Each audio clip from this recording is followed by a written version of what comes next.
July 22, 2011.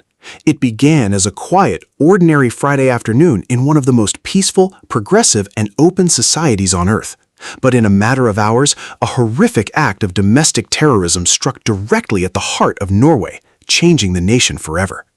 At 3:25 p.m., a massive fertilizer-based car bomb detonated inside the executive government district in Oslo, right outside the office of the Prime Minister. The colossal blast shattered glass for blocks, collapsed floors, and claimed the lives of 8 innocent people. But the nightmare was only beginning.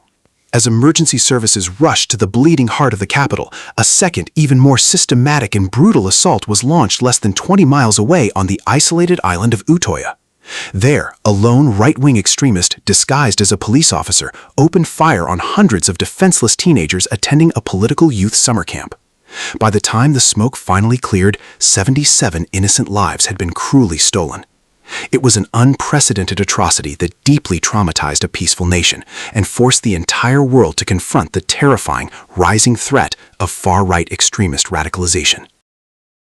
To understand how such a massive tragedy could unfold in a country with historically low crime rates, we must analyze the precise, chilling timeline of that devastating day. The attacks were meticulously planned over years by a single individual, a 32-year-old Norwegian citizen consumed by anti-Islamic, anti-Marxist, and white nationalist ideologies. Operating entirely under the radar of intelligence agencies, the lone attacker successfully bypassed standard security measures. He drove a rented van packed with military-grade explosives directly into the secure government quarter in Oslo. The detonation was timed perfectly to cause maximum chaos, drawing the city's entire police force and emergency infrastructure to the city center. With the capital in complete shock and disbelief, the gunman immediately executed the second phase of his plan. Heavily armed, he drove toward Tyrifjorden Lake, boarded the ferry to Utoya Island, and claimed he was there to conduct a routine security sweep following the Oslo bombing. Because of his uniform, the camp organizers trusted him. Once on the island, he turned his weapons on the campers. For 72 agonizing minutes, he hunted down terrified teenagers who had nowhere to run, trapped on a small island surrounded by freezing water.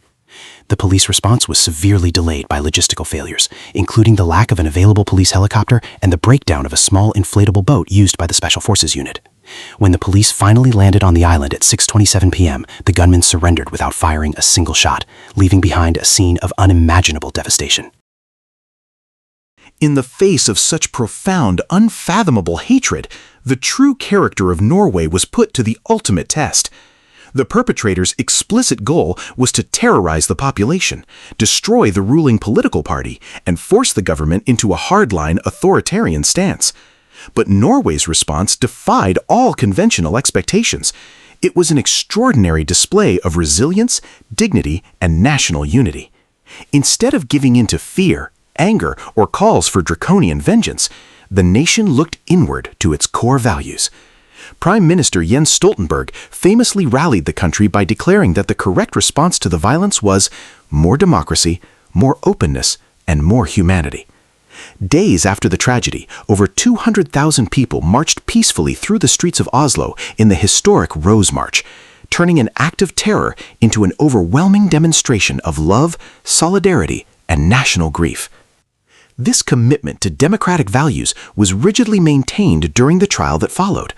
The attacker was not treated as a political martyr, but as an ordinary criminal. He was given a transparent, meticulously fair trial under the Norwegian legal system, ensuring that the rule of law remained completely unshakable. Ultimately, he was sentenced to the maximum possible term of preventive detention, a victory for a society that refused to abandon its civil liberties in the face of absolute extremism. Though Norway successfully protected its democratic soul, the 2011 attacks permanently changed the global discourse on national security and the insidious threats of radicalization within Western societies. It shattered the long-held illusion that terrorism was purely an external threat, forcing intelligence agencies worldwide to heavily reevaluate the danger posed by lone wolf domestic extremists acting on internet-driven ideologies. In the years since the tragedy, Norway has implemented profound legislative, tactical, and social changes to ensure such a failure of security never happens again. The country vastly upgraded its police response protocols, created permanent helicopter support units, and streamlined emergency communications. Yet the most significant changes occurred at the community level.